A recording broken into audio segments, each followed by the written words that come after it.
Okay, we're here at North Shore with Paul Vermillion, our PGA agronomist, and we have a few things to demonstrate here on July 3rd. We are preparing the golf course for the event. We have a wonderful 4th of July event for our members, but we're also attempting to prepare these greens in a level that's acceptable for the Encompass here in firmness and green speed. So Paul, can you show us some of the tricks that you use to help guide you in preparing greens as you do this around the country? Well, we're here this morning trying to put together a strategy for getting the golf course ready for the Encompass Championship, and we're standing on number 13 green. And the challenge that we faced here on this putting surface is that we have varying playing conditions from one section to another. Essentially, we have 3 greens that we're trying to manage in one space. We have the green that we would classify as the original green, which is the area in between the drainage lines that were installed about 6 years ago. These areas have a normal firmness and a normal moisture content. So we move to the areas above the drain line, and if you come out on the golf course, you can see on 6-foot centers the drain lines running left to right across this putting surface.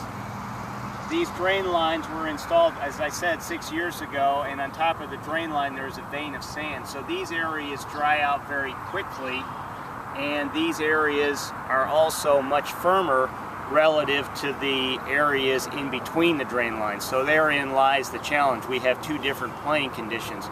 We also have the back left corner of number 13 green, which was expanded, and during that expansion process a soil was brought in and installed underneath the sod. That soil has different moisture holding characteristics, as does the original surface and the XGD drainage lines. So 1, 2, 3, we have 3 playing surfaces that we're trying to match. The toughest, of course, is the area above the drainage lines because they dry out so quickly, and that affects plant health. As the poannual turf goes through repeating cycles of very dry followed by re-wetting with a hose, it wilts, and during that wilting process, or that wilting period, it becomes more susceptible to fungal infection, and in particular anthracnose outbreaks. So these areas require more frequent attention. It's also disruptive for the crew to come out in the middle of the day to continually water these drainage lines. So it's extremely challenging to try and create optimal playing surfaces when you're trying to manage essentially 3 different greens in one space. Ultimately, this is a great candidate for reconstruction and reestablishment with bentgrass, as I've spoken to the membership about on many occasions. So let's see how you monitor the soil moisture with this tool here. It takes the guesswork out of what kind of moisture levels are in the soil. So let's see, for example, Paul, take a reading where the XGD line is.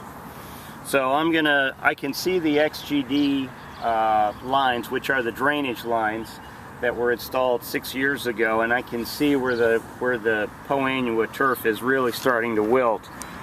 And if we take a measurement, it's 16.4% volumetric water content. Okay, so as we've used this tool for several years now, it's a very powerful tool for us in the industry both.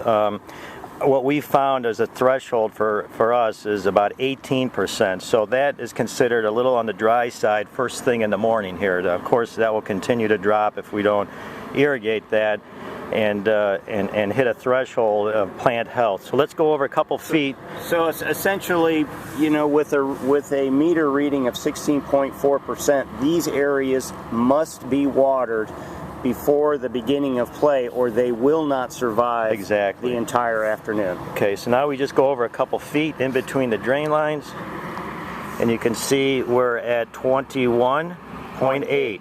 and that's actually perfect for this time of the day. Like I said, 18 tends to be our threshold on an average day. So you can see we have one area that's below our threshold and one that is slightly above it.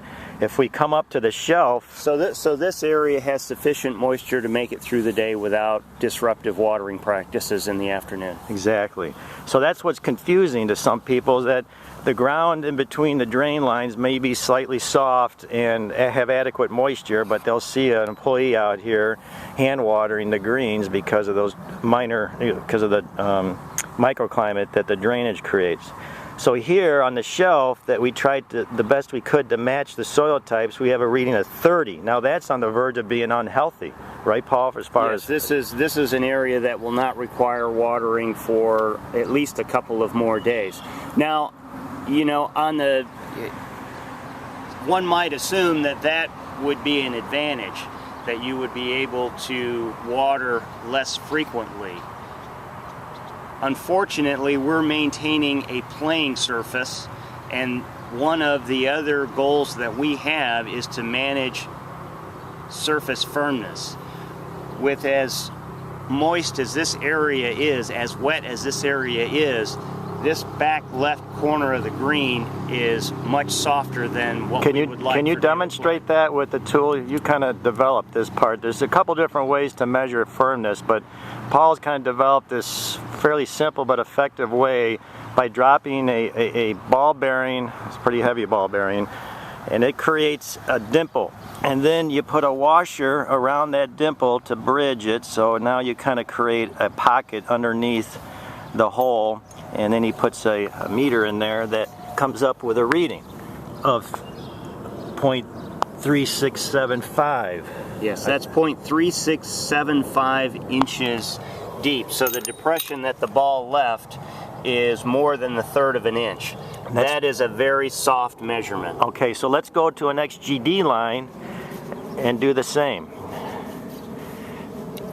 I mean, what this is going to add up to is a demonstration of the challenges both in plant health, maintaining a level that's acceptable for soil moisture, versus playability both. So this is over an XGD line, and that's 0.2255. And Paul, what do you tend to shoot for in tournament type conditions? Well, if we could get the greens during an event to start round one in the neighborhood of 0.220 to 0.240, and then during the competition we would allow the greens to slowly dry down, and we would hopefully end up at a target reading of about 0.200 to 0.210 on Sunday, or the final round of play. So basically what you we've got a good starting point here. Right, so the good starting point's over the XGD lines. Now let's do the thumper in between the lines.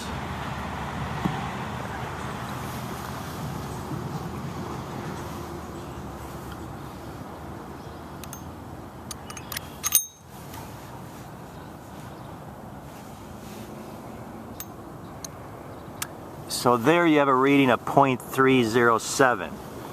Which is a little on the soft side. A little on the soft side. So we have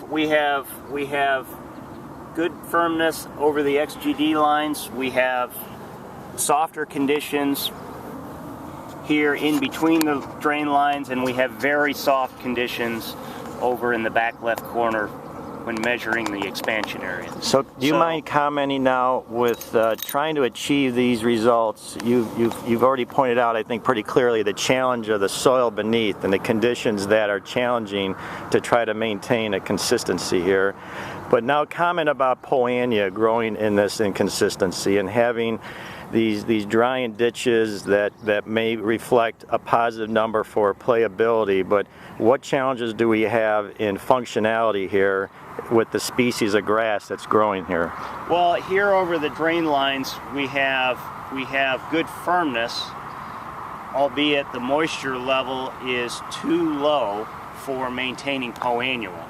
And optimally, we'd like to have this firmness with a species of turf, creeping bentgrass, that can thrive at that lower moisture threshold. So the difficulty here is Poa annua is not able to make it through an entire round of competition without receiving attention from a hose, or we simply have to start the day much wetter than we'd like to start the day in order for the Poa annua to survive during a round of competition without having someone come out and syringe in between groups. So in your view, doing this around the world basically, your whole life, you've faced these conditions at other locations, less and less so I'm assuming, because people address these things at most facilities, especially ones that want to host an event. But what are the tricks that you can do, if any, to help manage this? Is there anything you can do to kind of fix this, so to speak? Well, there's really no way to fix this situation anymore, because in order to do that, we would have to fix the foundation of the green. We'd have to replace the entire foundation of the green with a new root zone. Of course, that would also create the opportunity to establish a new and improved species of turf, i.e. creeping bentgrass.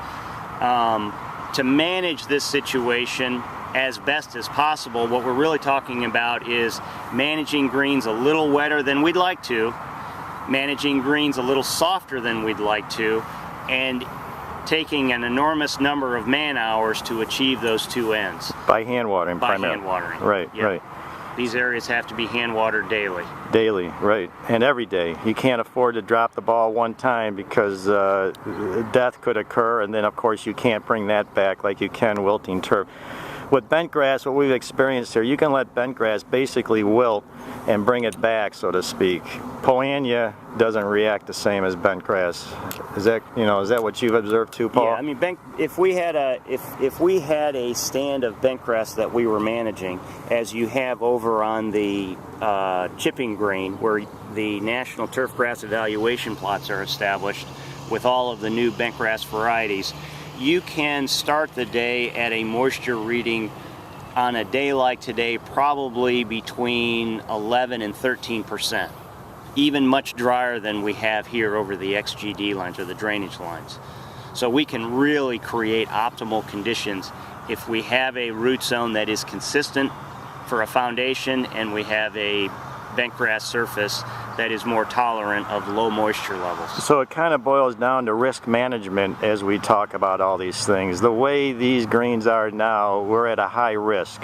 Would you say that that's an accurate statement, especially relative to a green that's built, say, to USGA specs and has creeping bentgrass growing on it? We're at a high risk because it's very difficult to control the soil moisture in each quadrant of the putting surface, and we're also at high risk because we're working with a turf species, Poa annua, that is susceptible to high temperature stress. Wonderful. Yes. Well, thanks, Paul. That's very helpful. Hopefully you can see these lines that we kept referencing. It's hard to see when you're up close, but when you take a broader view, obviously we're doing everything we can to mask this and manage this. So they're very evident right now. If we ignored them, clearly they would even be more so. But you can see, like right here, I'm standing right on one of the XGD lines, and every 6 feet you can see the line of wilt and dysfunction that's occurring. So JD is over there already hand watering those lines on number 5, and we'll have the crew out here in the morning doing this, and then again just before noon, and then again in the early afternoon, and again in the evening, to try to preserve plant health and functionality in places like this that really, watch this, there's no roots. You should not be able to do that to healthy turf.